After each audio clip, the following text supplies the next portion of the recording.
नमस्कार, मैं अनुज तिवारी आप सभी का एक बार फिर स्वागत करता हूं आपके अपने प्लेटफॉर्म एडवर्टाइजर्स में। सो अभी हम लोग इन्वायरमेंट की क्लास ले रहे हैं। इन्वायरमेंट में हमारा 3 सेक्शन पूरा हो चुका है। ये हमारी चौथी क्लास है और सबसे खास बात मैं आपके साथ साझा करना चाहूंगा कि फिलहाल जो पूरा का पूरा इन्वायरमेंट सब्जेक्ट है हम लोगों ने 8 क्लासेस में डिवाइड किया है, जिसका इंफॉर्मेशन हमारे टेलीग्राम चैनल पे पड़ा हुआ है।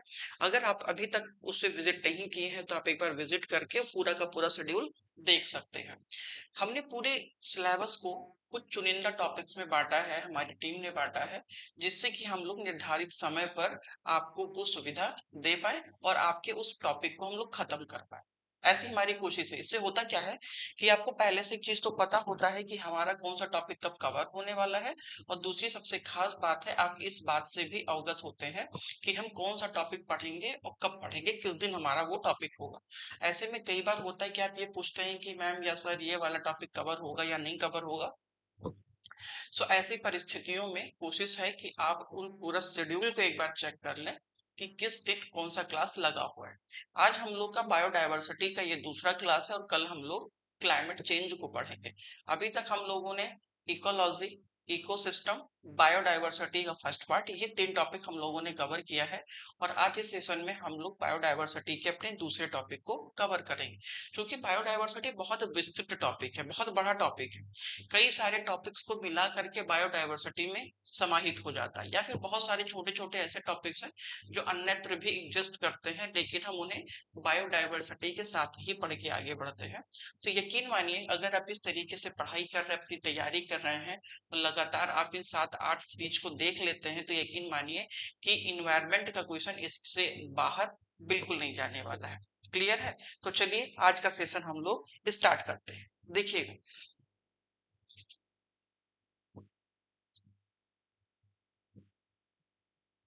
ठीक है। मैं अगर आपसे थोड़ा सा बात करूं, मैं पेन ले लेता हूं जिससे कि हम लोग इजिली कवर कर सकें अपने टॉपिक्स को। ठीक है, देखिए, अगर मैं आपसे बात करता हूँ बायोडायवर्सिटी हॉटस्पॉट की, तो बायोडायवर्सिटी हॉटस्पॉट वो क्षेत्र होते हैं जहां पर जैव विविधता सबसे ज्यादा होती है। जैव विविधता क्यों महत्वपूर्ण है, उनका संरक्षण क्यों महत्वपूर्ण है, ये हमने अपने पिछले वाले सेशन में आपके साथ डिस्कशन किया था। इस वाले सेशन में भी मैं आपके साथ एक बार साझा कर दे रहा हूँ। देखिए, बायोडायवर्सिटी जैव विविधता किसी भी क्षेत्र में जीवों की उपलब्धता, कि वो कितने ज्यादा विविध जीव हैं वहां पर, जैसे शेर है, चीता है, भालू है, पशु पक्षी हैं, कीड़े मकोड़े हैं, इकोसिस्टम होता है पूरा का पूरा वहां का। या फिर मैं यूं कहूं तो वहां पे जितने भी जैविक समुदाय हैं, उन जैविक समुदायों की कितनी ज्यादा सघनता है, कौन कौन से जीव विद्यमान है, ऐसे क्षेत्र जैव विविधता वाले क्षेत्र कहलाते हैं। देखिए, जिन क्षेत्रों में सबसे ज्यादा जीव होंगे वहां पर उनके रहने के लिए उनका बेहतर आवास होगा, जिसे हम लोगों ने हैबिटेट देखा था और हम लोगों ने निकेत की बातें कही थी। अब सबसे खास बात है कि वो जीव जहां पर रहेगा वो अपने आवास में रहेगा, और जब अपने आवास में ये होगा तो जाहिर सी बात है हम उसके संरक्षण की बातें करेंगे। जैसे मान के चलिए कि एक बहुत बड़ा क्षेत्र है सुंदरवन का डेल्टा। सुंदरवन के डेल्टा में जितने प्रकार के जीव होंगे उतनी ही ज्यादा वहां पर विविधता होगी, और जितनी ज्यादा विविधता होगी उतना ही ज्यादा वहां पे हम लोग जैव विविधता के टॉपिक्स को देखेंगे। अब सबसे खास बात है कि सुंदरवन का डेल्टा जैव विविधता के लिए क्यों इतना ज्यादा फेमस है, तो उसके पीछे के 2 रीजन है। कि वहां की उत्पादकता बहुत ज्यादा है, वहां पे माइक्रो वन पाए जाते हैं, वहां पे डेल्टाओं का निर्माण हुआ है। तो ऐसी परिस्थितियों में वहां पे समुद्र और वहां पे स्थल दोनों के तत्वों का समावेश है। तो ऐसी स्थिति में वो सारे जीव वहां पर पाए जाएंगे, जो स्थल पे भी रहते हैं वो भी पाए जाएंगे, जो जल में रहते हैं वो भी पाए जाएंगे, और कुछ ऐसे जीव जो जल और स्थल दोनों में रह सकते हैं वो भी पाए जाएंगे। तो ऐसी परिस्थितियों में उन क्षेत्रों की जैव विविधता बहुत ज्यादा होती है। और जिन क्षेत्रों की जैव विविधता सबसे ज्यादा होगी मतलब वह क्षेत्र सबसे ज्यादा अनुकूल है अन्य जीवों के रहने के लिए। इसलिए हम उन क्षेत्रों के संरक्षण की बातें करते हैं, उनके संरक्षित रखने की बातें करते हैं। इसीलिए जैव विविधता हॉटस्पॉट बहुत इंपॉर्टेंट हो जाता है। ठीक है, अब देखिएगा जैव विविधता हॉटस्पॉट की मैं बात करूं तो जैव विविधता को हॉटस्पॉट में कितने हैं, तो पूरे विश्व में 36 जैव विविधता हॉटस्पॉट है। पूरे विश्व में अपडेटेड इन्होंने किया है कि कितने हैं, 36 जैव विविधता हॉटस्पॉट है। अफ्रीका में 8 हॉटस्पॉट है। साउथ दक्षिणी पूर्वी एशिया में 9 हॉटस्पॉट है। यूरोप और मध्य एशिया में 4 हॉटस्पॉट है। उत्तरी अमेरिका में 5 हॉटस्पॉट है। साउथ अमेरिका में 6 हॉटस्पॉट है। पूर्वी एशिया में 2 और दक्षिणी एशिया में 3 हॉटस्पॉट है। याद रखिएगा, मतलब ये वो सारे क्षेत्र हैं जो जैव विविधता के लिहाज से बहुत ज्यादा इम्पोर्टेंट है। और सबसे खास बात यह है कि हमें इनके संरक्षण की बात करनी होती है, हम इनको सुरक्षित रखने की बात करते हैं, और वो भी कैसा, इन सीटू, ना कि एक्स सीटू। ठीक है। अब खास बात है कि भारत में जैव विविधता के को कौन कौन से क्षेत्र हैं।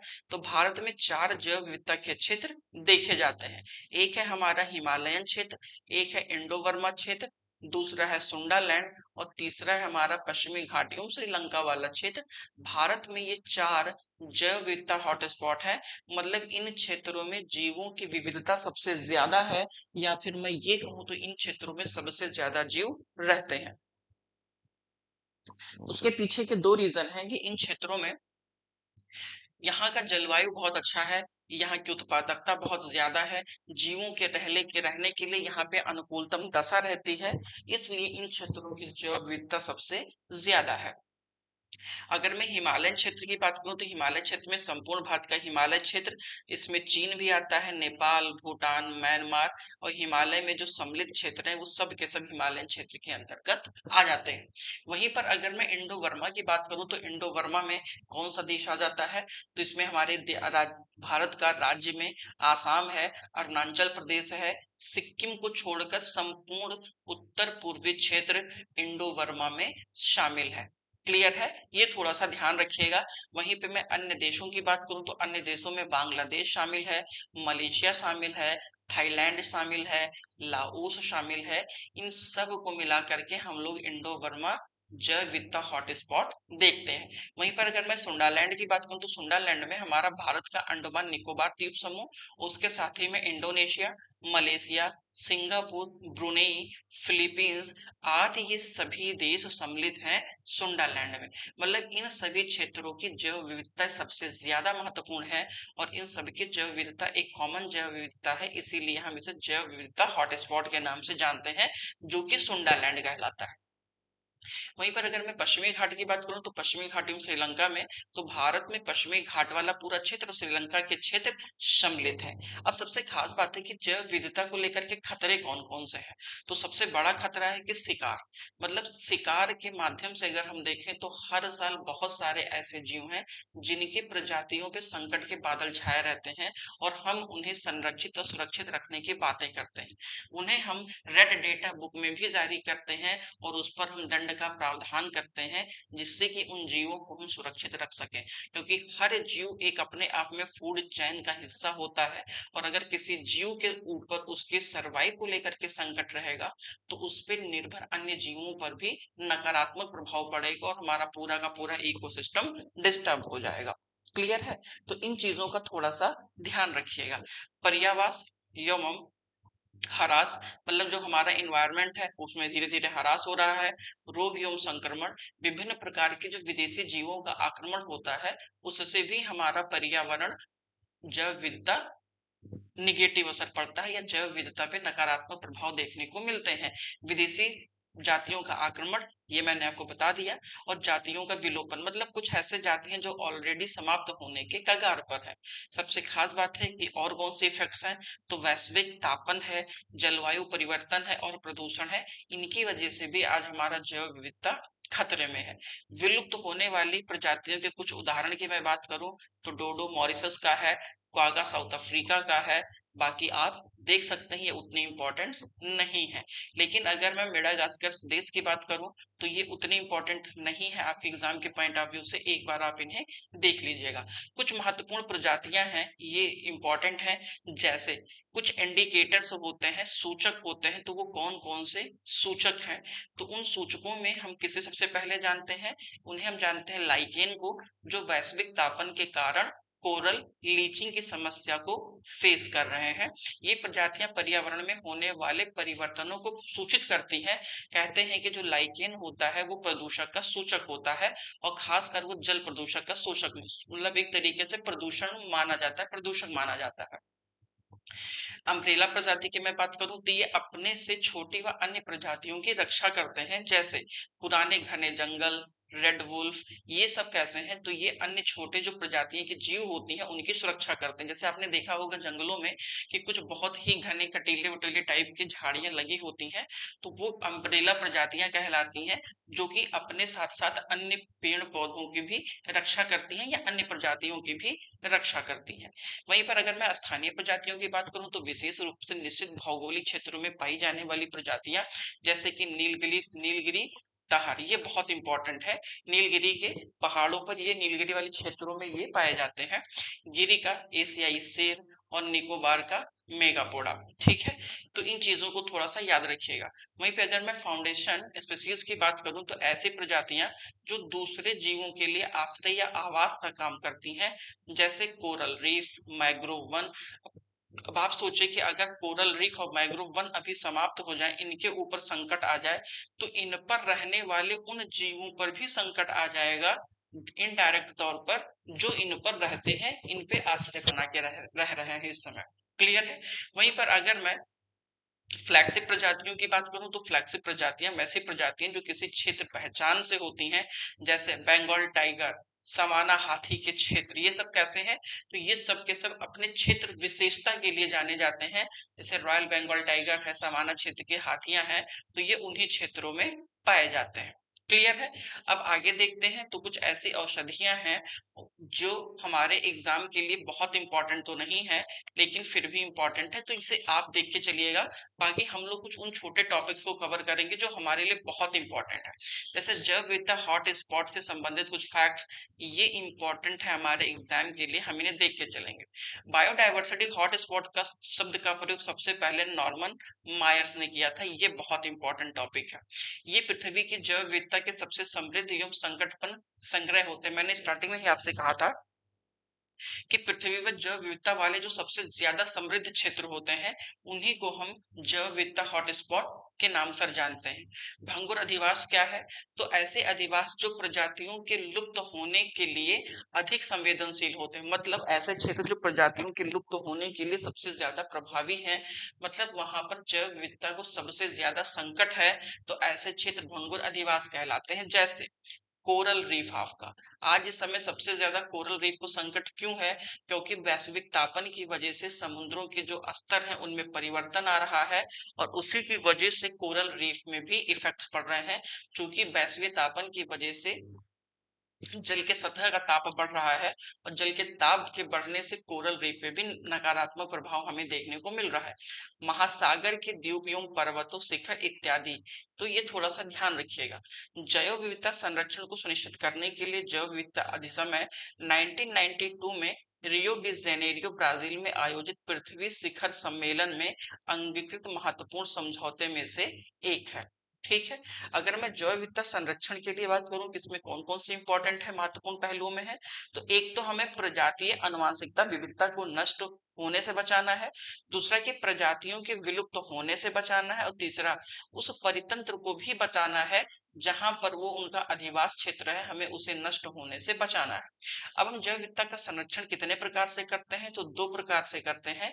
एक हम करते हैं इन सीटू कंजर्वेशन, और एक है हमारा एक्स सीटू कंजर्वेशन, जो ऊपर मैं आपसे बात कर रहा था। एक को हम बोलते हैं स्वास्थाने, और एक को हम बोलते हैं बाह्य स्थाने।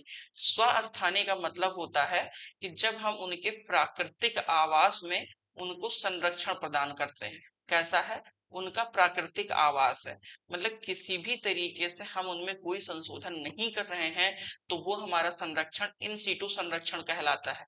लेकिन जब हम जीवों को कृत्रिम आवास में उनके रखने की कोशिश करते हैं, मतलब मॉडिफाइड करके उस अनुकूलतम दशा को देने की कोशिश करते हैं जिसमें वो रह सकते हैं, तो उसके लिए हम लोग एक्स सीटू कंजर्वेशन का प्रयोग करते हैं। क्लियर। यह एक ऐसा संकटपन्न पौधा या जंतु प्रजातियों को उसके प्राकृतिक आवास में सुरक्षा देने की प्रक्रिया से है। मैंने क्या बोला था, उसके प्राकृतिक आवास में सुरक्षा देने की प्रक्रिया से है। और यहाँ पर प्रजातियों के उनके परिवास या अधिवास से बाहर संरक्षण की प्रक्रिया है। जैसे एग्जाम्पल के तौर पे ये सबसे इंपॉर्टेंट है, प्रश्न यहाँ से आते हैं कि इनमें से कौन सा इन सीटू कंजर्वेशन है और कौन सा एक्स सीटू कंजर्वेशन है। तो जितने भी आप उद्यान, अभ्यारण्य, जैव मंडल, रिजर्व, उपवन, झील देखते हैं, इस सब के सब प्राकृतिक जो तौर पर है, ये सब कैसे हैं, ये आपके इन सीटू कंजर्वेशन के अंतर्गत आते हैं, जिसमें राष्ट्रीय उद्यान है, वन्य जीव अभ्यारण्य है, जैव मंडल पार्क है, बायोस्फीयर रिजर्व है, पवित्र उपवन एवं झीलें हैं, समुदाय एवं संरक्षण आगार है। तो ये चीज याद रखिएगा, ये पीसीएस 2018 में शायद पूछा भी है।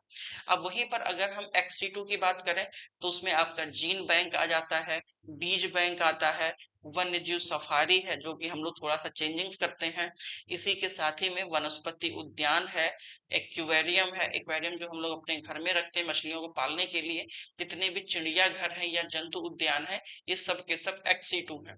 निम्न ताप संरक्षण मतलब जो क्रायोजेनिक में हम लोग फ्रिज करके रखते हैं, ये सब XC2 है। तो याद रखिएगा कि इन सीटू कंजर्वेशन में हम उनके प्राकृतिक अधिवास में रखने की कोशिश करते हैं, हम उन्हें वहां संरक्षण और सुरक्षा प्रदान करने की कोशिश करते हैं, और एक्स सीटू में हम कृत्रिम आवास उनके लिए उपलब्ध कराते हैं, जिस भी आवास में वो रहने के योग्य हैं, हम वहां पर उन्हें वो फैसिलिटी प्रोवाइड करते हैं। क्लियर है। अब हम थोड़ा सा देखते हैं भारत में बायोस्फीयर जो रिजर्व जोन है वो क्या है। ठीक है, अगर मैं इनके उद्देश्य की बात करूं तो इनका मुख्य उद्देश्य परितंत्र एवं उनके अनुवांशिक पदार्थों की संरक्षण करना है, अनुसंधान, मॉनिटरिंग, शिक्षा एवं प्रशिक्षण संस्थाओं के क्षेत्रों का प्रदान करना है। पहली चीज, इनका लक्ष्य क्या है, तो दीर्घकालिक आधार पर संरक्षण एवं सतत प्रयोग के द्वारा प्रतिनिधि परितंत्र की एक स्थापना करना है। अगर मैं वहीं पे बायोस्फीयर शब्द की बात करूं तो बायोस्फीयर शब्द का प्रयोग सबसे पहले एडवर्ड स्वेस ने किया था, एडवर्ड सुयस ने किया था। वहीं अंतरराष्ट्रीय स्तर पर चिन्हित यूनेस्को के मानव एवं जैव मंडल कार्यक्रम के तहत पहली बार इसको मान्यता प्रदान किया गया। वहीं पर अगर मैं बात करूं भारत में बायोस्फीयर रिजर्व को लेकर के, तो इसकी शुरुआत 1986 में किया गया था। कुल भारत में 18 बायोमंडल स्फीयर है, आई मीन सॉरी जैव मंडल रिजर्व है, याद रखिएगा। बायोस्फीयर रिजर्व कितने हैं, 18 हैं। इन 18 में से 12 को यूनेस्को ने मैप अपने कार्यक्रम में शामिल कर रखा है, मतलब 12 को यूनेस्को के मैप के तहत मान्यता प्राप्त है। ये 12 वो हैं जो यूनेस्को के मैप कार्यक्रम के अंतर्गत शामिल है। अब अगर हम जैव मंडल रिजर्व के थोड़ा सा क्षेत्र देखें, तो जैव मंडल रिजर्व का जो सबसे अंदर वाला क्षेत्र होता है वो बहुत ही कोर एरिया सेंसिटिव होता है, और ये क्या कहलाता है, ये कोर क्षेत्र कहलाता है। अगर मैं कोर क्षेत्र की बात करूं तो जो कोर क्षेत्र होता है, कोर क्षेत्र में राष्ट्रीय उद्यान या वन्य जीव अभ्यारण्य कुछ भी हो सकता है। ठीक है, यहाँ पर कुछ भी हो सकता है, और यहाँ पर स्थानीय एवं प्रजातीय विविधता सबसे ज्यादा पाई जाती है। इन्हीं क्षेत्रों में सबसे ज्यादा जीव जंतु प्राकृतिक आवास में अपने रहते हैं। इसीलिए यहाँ पर मानवीय गतिविधियों की अनुमति नहीं होती, केवल सरकारी कर्मचारी अधिकारी ही प्रवेश करते हैं, ये याद रखिएगा। मतलब जो कोर एरिया है, कोर एरिया में सिर्फ गवर्नमेंट एम्प्लॉय ही एंट्री करते हैं, बाकी के लोगों से हस्तक्षेप से दूर रखा गया है। इसमें सिर्फ जीव अपने प्राकृतिक आवास में रहते हैं। वहीं पर अगर मैं बात करता हूं बफर क्षेत्र की, तो ये जो दूसरा वाला क्षेत्र है आपका, ये बफर क्षेत्र, ये आपका बफर क्षेत्र है। तो बफर हमेशा दो क्षेत्रों के बीच का क्षेत्र बफर क्षेत्र होता है। तो संक्रमण क्षेत्र और कोर क्षेत्र के बीच का क्षेत्र हमारा कौन सा है, वो बफर क्षेत्र है। कोर क्षेत्र के चारों ओर का जो क्षेत्र है वो बफर क्षेत्र होता है, और इस बफर क्षेत्र में थोड़ी बहुत रियायतें दी जाती हैं लोगों को। यहाँ पर आप अनुसंधान कर सकते हैं, प्राकृतिक इनका उपयोग कर सकते हैं, कृषि है, मत्स्य पालन है, पर्यटन है, मनोरंजन, शिक्षा, प्रशिक्षण, ये सब सीमित मानव वास आदि धीरे धीरे हल्का हल्का बहुत ही दिया जाता है। मतलब जो आप किसी भी जैव मंडल रिजर्व में घूमने टहलने के लिए जाते हैं, वो आप सिर्फ और सिर्फ बफर क्षेत्र में तक ही रहते हैं, कोर एरिया में जाने की अनुमति नहीं होती। तो इन चीजों को थोड़ा सा ध्यान रखना है। अब वहीं पे मैं संक्रमण क्षेत्र की बात करूं तो बफर क्षेत्र के चारों ओर का जो स्थित भाग है वो बृहत्तम भाग आपका संक्रमण क्षेत्र कहलाता है।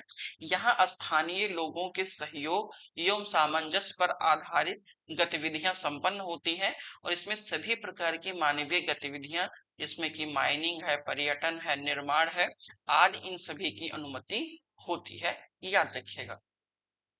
अगर मैं यूनेस्को का मानव एवं जैव मंडल कार्यक्रम मैन एंड जैव बायोमंडल स्फीयर प्रोग्राम्स की बात करूं तो इसकी शुरुआत कब हुई थी? तो इसकी जो शुरुआत हुई है वो 1979 में हुई है। वहीं पर मैं अगर यूनेस्को की बात करूं तो यूनेस्को 1971 से इस कार्यक्रम का संचालन कर रहा है, याद रखिएगा। और 1979 में दुनिया का पहला बायोस्फीयर रिजर्व यूनेस्को के द्वारा घोषित किया गया। वहीं पर अगर मैं बात करूं 1975 में तो जैवमंडल आगार क्षेत्र की अवधारणा विकसित की गई।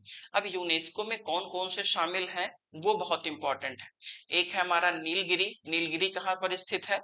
वो है कर्नाटक, केरल और तमिलनाडु। मन्नार की खाड़ी तमिलनाडु, सुंदरवन पश्चिम बंगाल, नंदा देवी उत्तराखंड, नोकरेक मेघालय, पंचमढ़ी मध्य प्रदेश, सिमलीपाल उड़ीसा, अचना कमारियम अमरकंटक छत्तीसगढ़ मध्य प्रदेश वाले राज्यों में है। वहीं पर ग्रेट निकोबार अंडमान निकोबार, अगस्त मलाया केरल एवं तमिलनाडु, कंचनजंगा सिक्किम और पन्ना मध्य प्रदेश में है। इनको आप याद रखिएगा, वो सब बायोमंडल रिजर्व है जो हमारे लिए यूनेस्को के मैप कार्यक्रम के अंतर्गत शामिल है। ये पूछा भी जाता है नोकरेक कहाँ है, पंचमढ़ी कहाँ है, नंदा देवी कहाँ है, सुंदर वन कहाँ पर है, अगस्त मलाई कहाँ है। तो आपको याद रखिएगा कि सुंदरवन पश्चिम बंगाल, नंदा देवी उत्तराखंड, नोकरेक मेघालय, पंचमढ़ी मध्य प्रदेश, सिमलीपाल उड़ीसा में है। वहीं पर कंचनजंगा सिक्किम में और पन्ना मध्य प्रदेश में है, तो ये याद रखिएगा। वहीं पर अगर मैं 18 जैव मंडल रिजर्व की बात करूं कि 18 वो कौन कौन से है तो एक है हमारा शीत मरुस्थल। शीत मरुस्थल कहाँ पर है? ये हिमाचल प्रदेश में है। नंदा देवी उत्तराखंड में, कंचनजंगा सिक्किम में है, मानस आसाम में है, दिहांग विहांग आप देखेंगे तो अरुणाचल प्रदेश में, देब्रई सैखोवा आसाम में जो कि सबसे छोटा जैव मंडल रिजर्व है। वहीं पर नोकरे कहाँ है? मेघालय में, सुंदरवन पश्चिम बंगाल, सिमलीपाल उड़ीसा, अचना कमार अमरकंटक मध्य प्रदेश में, छत्तीसगढ़, शेषासेलम ये कहाँ पर है? ये आंध्र प्रदेश में है। वहीं पर अगर मैं नीलगिरी की बात करूं तो नीलगिरी आपका 3 राज्यों के सीमाओं पर साझा करता है, तमिलनाडु, केरल और कर्नाटक। अगस्तमलाई केरल और तमिलनाडु। मन्नार की खाड़ी दूसरा सबसे बड़ा जैवमंडल रिजर्व है।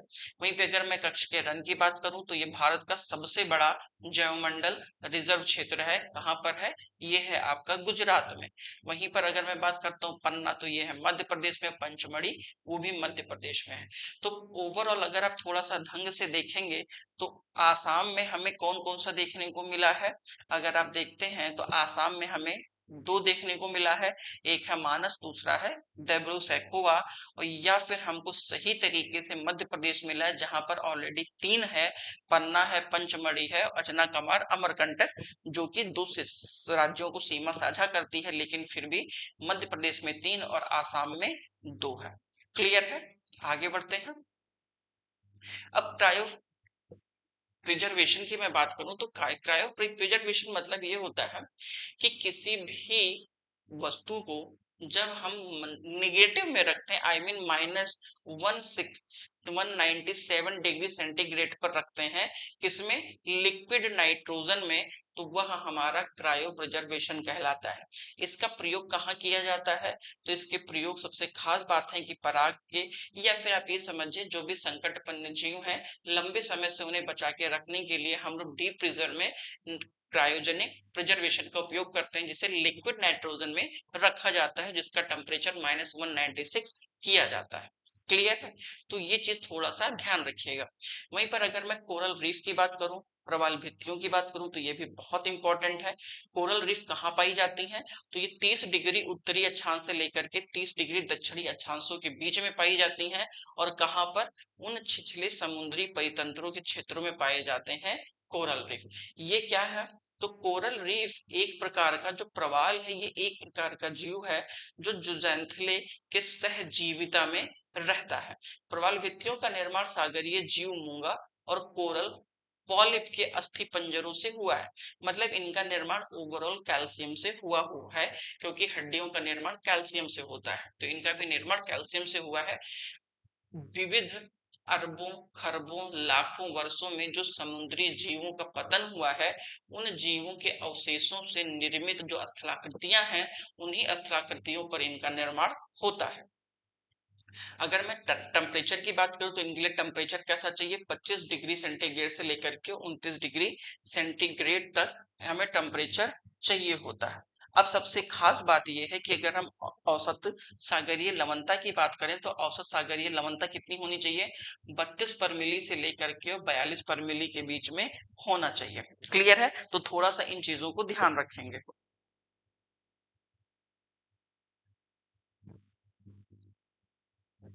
ठीक है, तो मैं एक सेकंड मैं पानी पी लेता हूँ। ठीक है, फिर अच्छा एक चीज मैं आपको और साझा करना चाहूंगा कि जिस हिसाब से हमारा इन्वायरमेंट वाला टॉपिक है ना, इस इन्वायरमेंट वाले टॉपिक से प्रश्न डिट्टो आते हैं, और यहाँ इन प्रश्नों को करना भी बहुत आसान होता है। अगर आप ढंग से देखेंगे तो मान के चलिए कि इन प्रश्नों को बहुत सहजता के साथ आप आराम से टैकल कर सकते हैं। बहुत ज्यादा दुविधा नहीं होगी आपको प्रश्नों को करने के लिए। तो इसीलिए अगर आपने थोड़ा सा भी ढंग से पढ़ा है तो आराम से ये प्रश्न हो जाएंगे, ये बात आप मान के चलिए। ठीक है, देखते हैं अगला टॉपिक हम लोग। तो अभी तक हम लोग कोरल रीफ की बातें कर रहे थे। ठीक है, प्रवाल मुलायम एवं कठोर दोनों प्रकार के होते हैं। कुछ विद्वानों के अनुसार उष्णकटिबंधीय वर्षा वनों से भी अधिक जातीय विविधता इन क्षेत्रों में पाई जाती है। ठीक है, और सबसे खास बात क्या है कि समुद्र में वर्षा वन के तौर पर भी हम इन्हें देखते हैं। क्लियर है? तो ये ध्यान रखिएगा। अगर मैं प्रवाल भित्ति के प्रकार की बात करूं तो एक तटीय प्रवाल भित्ति होते हैं, और एक बैरियर रीफ होते हैं, और एक एटॉल रीफ होते हैं। इन चीजों का ध्यान रखिएगा। अगर हम वहीं पे थोड़ा सा फ्रैंकलिन रीफ की बात करें तो मलेशिया अंडमान निकोबार द्वीप समूह वाला जो क्षेत्र है वो आपको इसके अंतर्गत देखने को मिलेगा। वहीं पर अगर मैं बैरियर रीफ की बात करूं तो ग्रेट बैरियर रीफ जो ऑस्ट्रेलिया का है, फ्लोरिडा कोरल रीफ ये अमेरिका वाला, ये सब किसके एग्जाम्पल है, बैरियर रीफ के एग्जाम्पल है।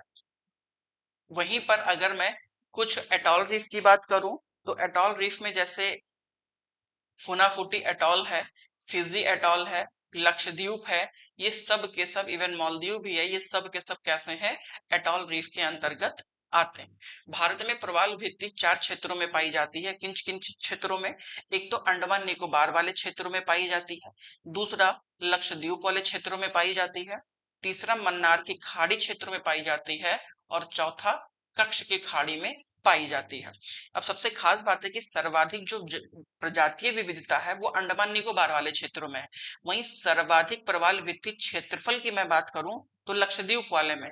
हालांकि ये माना जाता है कि जो लक्षद्वीप है वो पूरा का पूरा प्रवाल भित्ति का ही बना हुआ है, और हम लोग उसी पे रह रहे हैं। मन्नार की खाड़ी न्यूनतम प्रवाल भित्ति वाला क्षेत्रफल है, वहीं कच्छ की खाड़ी न्यूनतम प्रजातीय विविधता वाला है। ये थोड़ा सा आप ध्यान रखिएगा। वहीं पर भारत में पाई जाने वाली प्रवाल भित्तियों में ये कुछ अलग अलग हैं जो मैंने अभी ऊपर आपको बता दिए हैं।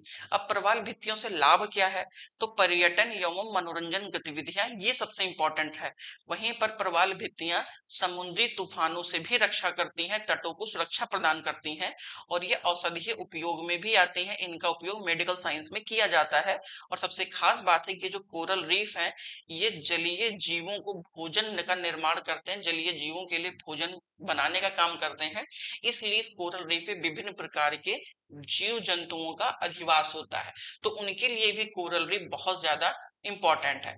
अब आता है कोरल ब्लीचिंग। तो कोरल ब्लीचिंग क्या है, तो प्रवाल भित्ति का नष्ट होना प्रवाल विरंजन कहलाता है। ठीक है, प्रवाल पर निर्भर रहने वाले रंगीय जुजैंथले शैवाल जब पर्यावरण घटकों के नकारात्मक प्रभाव के कारण प्रवाल से ऊपर से हट जाते हैं तो यह प्रवाल का रंग सफेद आ जाता है। इसी को हम लोग क्या कहते हैं, प्रवाल विरंजन या कोरल रीफ कहते हैं।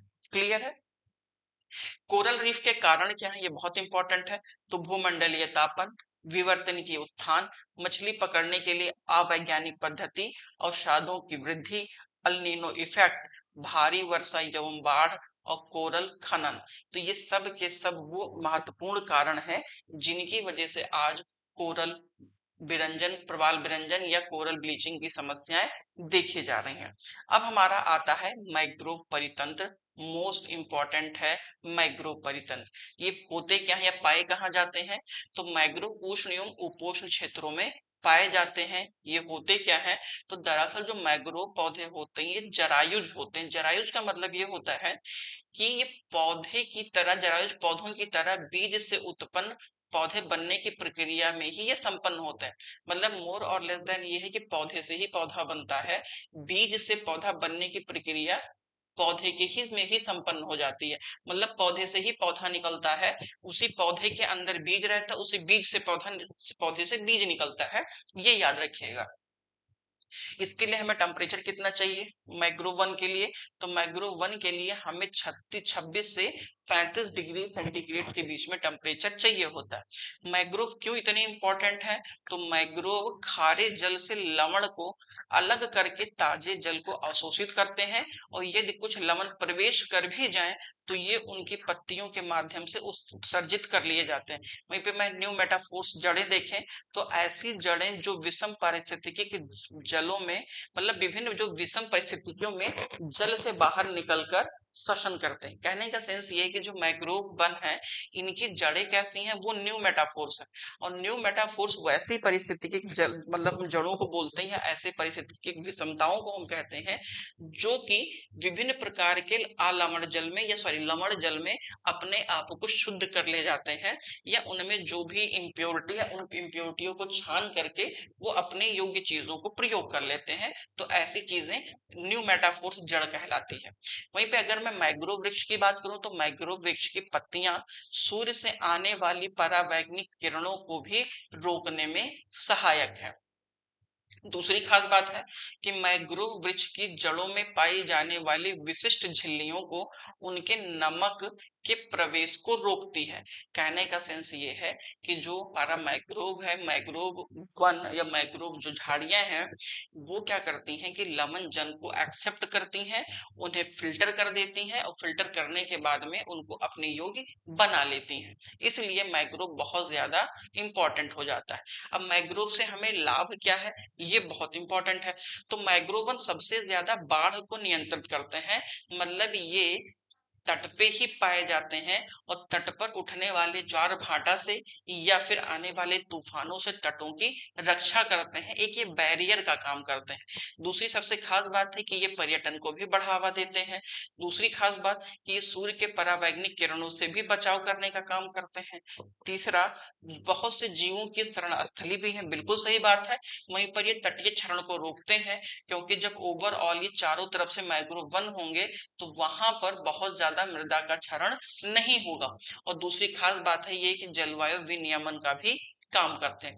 अब अगर हम थोड़ा सा भारत में प्रमुख मैंग्रोव जंगलों की बात करूं तो सुंदरवन है, भीतरकनिका है, स्वर्णरेखा है, महानदी चिल्का, गोदावरी, कोरिंगा, कृष्णा, पुलिकत है। हालांकि मोर और लेस देन बहुत ढेर सारे प्रेजेंट टाइम पे हमारे यहाँ पे मैग्रोवन पाए जाते हैं।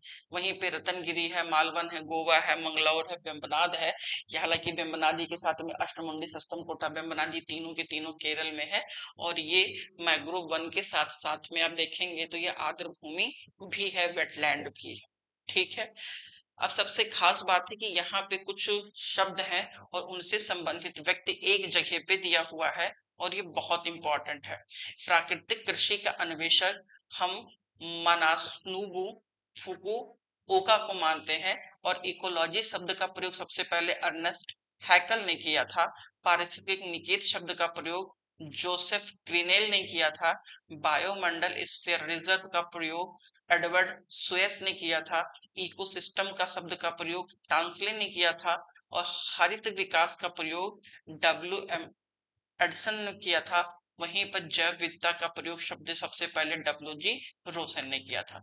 तो ये इंपॉर्टेंट है, यहाँ से एक प्रश्न जरूर आएगा, मैं लिख दे रहा हूं एक क्वेश्चन। ठीक है, मैं बाद में बात करूंगा आपसे। आगे देखते हैं डाइक्लोफेनिक। ये बहुत इंपॉर्टेंट है, और ये वही डाइक्लोफेनिक है जिसका सबसे ज्यादा नकारात्मक प्रभाव पड़ा है हमारे यहाँ के गिद्धों पर। ये डाइक्लोफेनिक है क्या? तो डाइक्लोफेनिक एक दर्द निवारक दवा है जो कि पशुओं को दी जाती थी, और पशुओं को देने की वजह से क्या हो रहा था कि जब वो पशु मर जाते थे दर्द की वजह से, तो उसका जो इफेक्ट होता था वो गिद्धों पे चला जा रहा था। अब ढंग से सुनिएगा, मैं बताता हूँ। देखिए, मान लीजिए कि कोई पशु है, उसकी तबीयत खराब हो गई और तबीयत खराने पर उसे डाइक्लोफेनिक का इंजेक्शन दिया गया। तो डाइक्लोफेनिक का इंजेक्शन दिया गया तो हो सकता है कि डाइक्लोफेनिक उन जीवों के लिए अच्छा हो, उन पशुओं के लिए अच्छा हो, लेकिन उस पर भी उसके नकारात्मक प्रभाव देखने को मिलते थे। दर्द निवारक दवा थी। लेकिन जब वो पशु मर जाते थे तो आपको पता होगा कि गिद्ध उन पशुओं को खाने का काम करते हैं। गिद्ध हमारे लिए अपमार्जक होते हैं। अन्य जो मृत पशु पक्षियां होते हैं, जानवर होते हैं, उन सबको खाने का काम गिद्ध करते हैं। अब सबसे खास बात है कि जब गिद्ध उन मरे हुए जानवरों को खाते थे जिन्हें डाइक्लोफेनिक का इंजेक्शन दिया गया है, तो ऐसी परिस्थितियों में उन गिद्धों के किडनियों पर निगेटिव इफेक्ट पड़ने लगा, और ऐसी परिस्थितियों में धीरे धीरे गिद्धों की जनसंख्या कम हो गई। बाद में डाइक्लोफेनिक को रोक दिया गया और डाइक्लोफेनिक के स्थान पर हमने फिर नई मेडिसिन का प्रयोग किया। उस नई मेडिसिन का नाम है मेलोकोविक्सिक, वहीं दूसरी पीढ़ी के निषाद। तो ये मेडिसिन हम विकल्प के तौर पर अभी यूज कर रहे हैं, मेलोसिकम। मेलोसिकम हम जो भी मेडिसिन है वो यूज कर रहे हैं किसकी जगह पे? वो यूज कर रहे हैं हम डाइक्लोफेनिक की वजह पे, जो कि दूसरी पीढ़ी का एक मेडिसिन है। क्लियर? इसका उपयोग हम पशुओं के लिए दर्द निवारक, बुखार एवं सूजन के लिए करते थे। मैंने ऑलरेडी बता दिया है।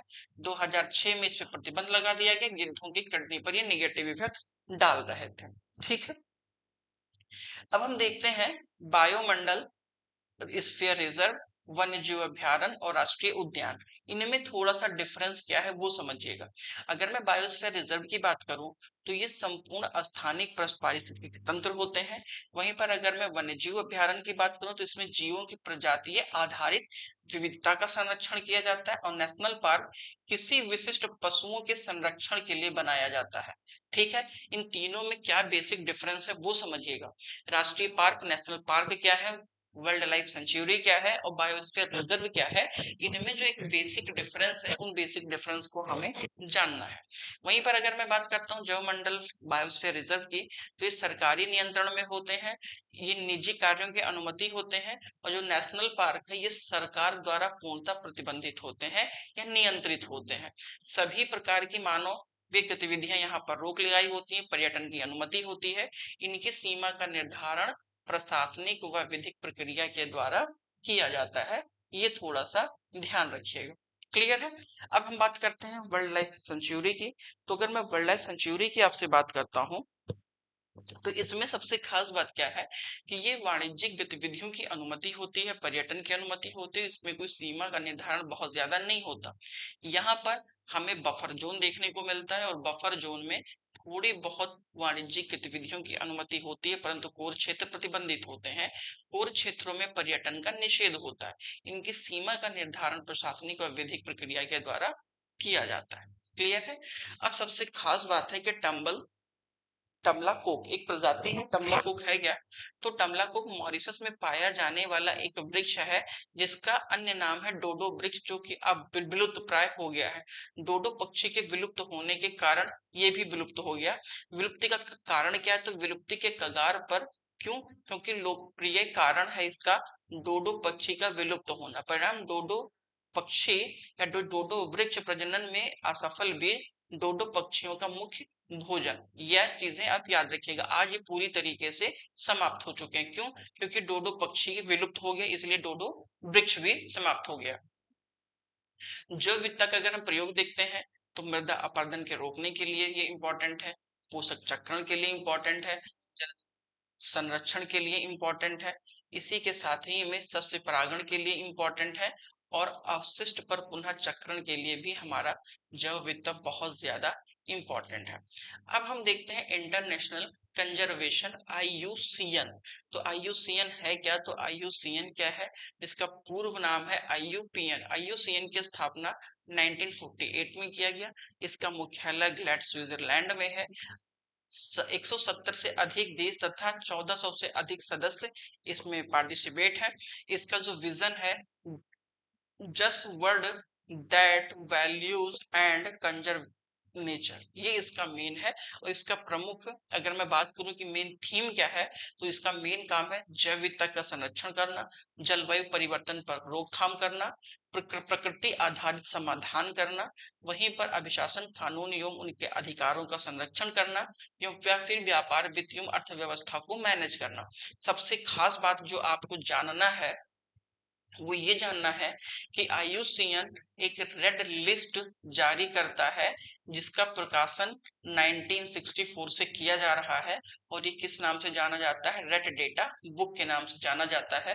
तो रेड डेटा बुक का प्रकाशन कौन करता है? IUCN करता है। ठीक है, अब हम थोड़ा सा परीक्षा के दृष्टि से अगर बात करें तो अगर ग्रीन हाउस इफेक्ट वर्क ना करे तो हमारा पृथ्वी का तापमान -18 डिग्री सेंटीग्रेड हो जाएगा। वहीं पर अगर मैं मीथेन उत्सर्जन की बात करूं तो मीथेन उत्सर्जन का जो प्राकृतिक स्रोत है वो कौन सा है? हमारा वेटलैंड है। सर्वाधिक तीव्रता से ग्रीन हाउस प्रभाव किसकी वजह से उत्पन्न होते हैं? तो CFC क्लोरोफ्लोरोकार्बन की वजह से। क्लोरोफ्लोरोकार्बन सबसे ज्यादा ग्रीन हाउस उत्पन्न करता है क्योंकि इसका इफेक्ट बहुत ज्यादा होता है, छोटी सी मात्रा के परिवर्तन बहुत ज्यादा होते हैं। वहीं पर अगर मैं भूमंडलीय ऊष्मन एवं ताप के लिए सर्वाधिक प्रभावी गैस की बात करूं तो वो कौन है? CO2 है। प्रमुख प्रजातियां एवं उनकी स्थिति, ये इसमें बहुत सारे जीव हैं, ये आप देख लीजिएगा। ठीक है, हालांकि मैं टिक कर दे रहा हूं। एक आपका ग्रेट इंडियन वेस्टर्न है, आप ये देख लीजिएगा। बंगाल आपका फ्लोरिकन है, ये आप देख लीजिएगा। हिमालयन बटेर है, ये देख लीजिएगा। पिग्मी डॉग है, ये देख लीजिएगा। तो ये कुछ इंपॉर्टेंट है। साइबेरियन क्रेन है, नामदफा गिलहरी है जो उड़ने वाली गिलहरी है, और सबसे खास बात है ये कस्तूरी अंगुल है। और दूसरी बात, घड़ियाल, गैंगेटिक डॉल्फिन या जो शार्क है, ये आप देख लीजिएगा। तो डॉल्फिन, गैंगेटिक डॉल्फिन और गंगा की शार्क, इन दोनों को एक बार आप देख के चलिएगा। इंडियन पैगविन आप देख लीजिएगा। और एक आपका है रेड पांडा, ये भी आप देख लीजिएगा। डुगोंग, ये बहुत इंपॉर्टेंट है, समुद्री गाय। ठीक है, डुगोंग ये समुद्री गाय है। कछुआ में आप देखेंगे तो ओलिवा रिडले है। ये सब बहुत इंपॉर्टेंट है, जो कहीं ना कहीं आज इनके ऊपर संकट के बादल छाए हुए हैं। ठीक है, अब हम कुछ इंपॉर्टेंट है जो हमारे परीक्षा के पॉइंट ऑफ व्यू से इंपॉर्टेंट है, वो कौन कौन सा है? पादप संरक्षण का महत्वपूर्ण बाह्य स्थानीय कौन सा है? मतलब ये हमसे XC2 पूछ रहे हैं तो XC2 में बीज बैंक और आपका जीन बैंक आता है। प्राय जैव विविधता का दुनिया में सबसे बड़ा खतरा माना जाता है आवास के विनाश को। मतलब ये सबसे ज्यादा है कि अगर किसी भी जीवों का हम आवास खत्म कर देंगे तो यकीन मानिए कि उस क्षेत्र में जैव विविधता समाप्त हो जाएगी। ठीक है, लैगून क्या है? तो लैगून अवरोधक प्रवाल भित्ति है या बैरियर रीफ है, एवं ये वलयाकार या अटॉल रीफ भी होते हैं। वहीं पर विश्व की सबसे बड़ी अवरोधक प्रवाल भित्ति कौन सी है? तो ग्रेट बैरियर रीफ है, क्वींसलैंड या ऑस्ट्रेलिया वाले रीजन में है, और ये उत्तर पूर्वी तट के समानांतर फैली हुई है। ग्रेट बैरियर रीफ का अक्षांशीय विस्तार 9 डिग्री दक्षिणी अक्षांश से 22 डिग्री दक्षिणी अक्षांश के बीच फैला हुआ है, याद रखिएगा। विश्व की सबसे बड़ी आपको एटॉल रीफ देखने को मिलती है, वो कौन सी है? वो है आपका प्रशांत महासागर में। ठीक है, समुद्री परितंत्र में प्रवाल माना जाता है, ये कैसा है? तो ये एक कीटोन प्रजाति के तौर पर हम लोग इन्हें देखते हैं। अत्यधिक भंगुर पारिस्थितिक तंत्र जो वैश्विक तापन द्वारा सबसे पहले प्रभावित होता है वो कौन सा होगा? आर्कटिक एवं ग्रीनलैंड हिमचादर होगा। ठीक है, जिस देश को दुनिया में कार्बन नेगेटिव देश माना जाता है वो कौन सा है? वो है भूटान। पर्यावरण के ग्रीन हाउस गैसों के उदाहरण कौन कौन से हैं? तो सबसे इंपॉर्टेंट है जलवाष्प, और जलवाष्प को लोग ग्रीन हाउस गैसेस नहीं मानते। जलवाष्प CO2, methane, nitrous oxide, ozone, chlorofluorocarbon, ये सब के सब गैसें हैं, ग्रीन हाउस गैसें। सल्फर, पौधों में सल्फर में मृदा का मेन ग्रहण कैसे करते हैं? तो वो सल्फेट के आयनों के माध्यम से करते हैं। ठीक है, ये कुछ चीजें हम लोगों ने कवर कर लिया। अगला एक है ग्रीन हाउस गैस, वो है मीथेन। मीथेन के स्रोत कौन कौन से हैं? तो एक है धान की खेत, बायोगैस, जीवाणुओं का अपघटन, जब जानवर जुगाली करते हैं तो जुगाली करने वाले जानवर, कोयले की खदान, आर्द्र भूमि, समुद्र एवं हाइड्रोट्स का भी इनके माध्यम से गैसेस का रिलीज होता है। अन्य नामों में हम इसे मार्स गैस या फिर मीथेन को मार्स गैस भी कहा जाता है। इसका कार्य क्या है, वायु के प्रदूषक के तौर पर हम इन्हें देखते हैं, मीथेन को। अगला टॉपिक है हमारा वेटलैंड, आर्द्र भूमि। तो आर्द्र भूमि क्या है, आर्द्र भूमि वे क्षेत्र या वो जमीन होते हैं जहां पर पानी और भूमि आपस में मिलते हैं। आर्द्र भूमि किसी झील भी हो सकती है, कोई नदी भी हो सकती है, तालाब भी हो सकती है, और इन सब के किनारे का हिस्सा होता है जहां पर अत्यधिक नमी पाई जाती है। तो ऐसे क्षेत्र हमारी आर्द्र भूमियां कहलाती हैं। आर्द्र भूमि कैसे हो सकती है, तो अगर वह दलदल क्षेत्र है तो आर्द्र भूमि होगा, फैन अथवा जल है तो आर्द्र भूमि होगा। मतलब आर्द्र भूमियों में शामिल है, रामसर के अनुसार क्या क्या शामिल हो सकते हैं, कृत्रिम जल क्षेत्र भी आर्द्र भूमि हो सकता है, प्राकृतिक जल क्षेत्र आर्द्र भूमि हो सकता है, अस्थायी एवं अस्थायी जल का जमाव है वो भी आर्द्र भूमि हो सकता है, स्थिर एवं गतिमान जल हो सकता है, ताजा एवं लवणीय जल क्षेत्र हो सकता है, या फिर कोई एक ऐसा जल क्षेत्र जिसकी गहराई कम ज्वार के समय 6 मीटर से अधिक नहीं होती है। मतलब मान के चलिए कोई ऐसा जल क्षेत्र जो 6 मीटर से अधिक का गहरा नहीं है, वो सब के सब आपके आर्द्र भूमि कहलाते हैं। अगर हम आर्द्र भूमि की बात करें तो आर्द्र भूमि के प्रकार कौन कौन से हैं, तो एक इनलैंड होता है, एक कोस्टल वेटलैंड होता है, कि ह्यूमन मेड है। तो अगर मैं इनलैंड की बात करूं तो इनलैंड वेटलैंड में आपका झील है, तालाब है, डेल्टा है, अनूपकक्ष और वन, ये सब कैसे हैं, ये इनलैंड है। वहीं पर अगर मैं मरीन या फिर कोस्टल वेटलैंड की बात करूं तो उथला समुद्री जल, कोरल रीफ, एस्च्यूरी, लैगून यो मैग्रोव है। मानव निर्मित की मैं बात करूं तो एक्वाकल्चर है, तालाब है, छोटे टैंक, नहर की सिंचाई परियोजना, कैनाल, ये सब के सब कैसे हैं, ये ह्यूमन मेड वेटलैंड है। ठीक है, याद रखिएगा। अब मैं आर्द्र भूमि संरक्षण के लिए एक हमारे यहाँ पर संगठन है, वेटलैंड है, जिसे हम रामसर कन्वेंशन कहते हैं। तो दरअसल रामसर है क्या, तो रामसर ईरान में स्थित एक नगर है जहां पर 1971 में विभिन्न देश के लोगों ने एक जगह पे बैठे और उन्होंने ये आपत्ति या दुख दर्द साझा किया कि हमें आर्द्र भूमियों के संरक्षण की आवश्यकता है, अन्यथा इन फ्यूचर में समस्याएं होंगी उन जीवों को लेकर के। तो फिर हमने आर्द्र भूमि के संरक्षण का कार्यक्रम स्टार्ट कर दिया। तो वो कार्यक्रम जहां पर हम लोगों ने बैठकर पार्टिसिपेट किया था, उस स्थान के नाम से ही एक कन्वेंशन निकला। उस कन्वेंशन का नाम रख दिया हम लोगों ने रामसर कन्वेंशन। मतलब ईरान में 1971 में विश्व के अन्य पक्षकार बैठ के आर्द्र भूमियों के संरक्षण की वकालत करते हैं। वहीं से रामसर साइट्स प्रारंभ हो गया और हमने विभिन्न प्रकार के रामसर साइट्स लेने लगे। जहां पर हम किसी भी आर्द्र भूमि को रामसर साइट्स में शामिल कर देते हैं तो उसके संरक्षण पर ज्यादातर ध्यान दिया जाता है। भारत रामसर साइट्स में कब से शामिल हुआ है, तो 1982 से शामिल हुआ है। और विश्व आर्द्र भूमि दिवस कब मनाया जाता है, 2 फरवरी को मनाया जाता है, और ये 1997 से अभी तक मनाया जा रहा है। ठीक है। अब मैं मॉन्टेक्स रिकॉर्ड की बात करूं तो ये बहुत इंपॉर्टेंट है मॉन्टेक्स रिकॉर्ड। ये भी आपके एग्जाम में कई बार पूछा गया है मॉन्टेक्स रिकॉर्ड। मॉन्टेक्स रिकॉर्ड का संबंध किससे है, तो ये रामसर कन्वेंशन से है। मॉन्टेक्स रिकॉर्ड में हम उन आर्द्र भूमियों को शामिल करते हैं जिन आर्द्र भूमियों के संकट है या फिर उन पर विशेष ध्यान देने की जरूरत है। क्लियर। अगर मैं वहीं पर बात करता हूँ आर्द्र भूमियों के वर्गीकरण की, तो भारत में अंतःस्थलीय 45% है, वहीं पे मानव निर्मित 27% है, प्राकृतिक 25% है, मानव निर्मित यहाँ पे भी तटीय में 3% है। तो ये आपका अंतःस्थलीय है और ये आपका तटीय है। क्लियर। ये थोड़ा सा महत्वपूर्ण फैक्ट दिया हुआ है कि ग्लैंड कहाँ पर है, स्विट्जरलैंड में। रामसर अभिसमय का सचिवालय कम हेडक्वार्टर यानी आई मीन रामसर कन्वेंशन का हेडक्वार्टर कहाँ पर है, ये ग्लैंड स्विट्जरलैंड में है। 2 फरवरी को विश्व आर्द्र दिवस मनाया जाता है, पहली बार 1997 में मनाया गया था। सबसे ज्यादा इस समय आर्द्र भूमि कहाँ पर है, ये पुराना डेटा है, हो सकता है, लेकिन अभी प्रेजेंट टाइम पर सबसे ज्यादा तमिलनाडु में आर्द्र भूमियां हैं। अपडेटेड याद रखिएगा। ये कुछ आर्द्र भूमियां हैं, उन्हें याद रखिएगा।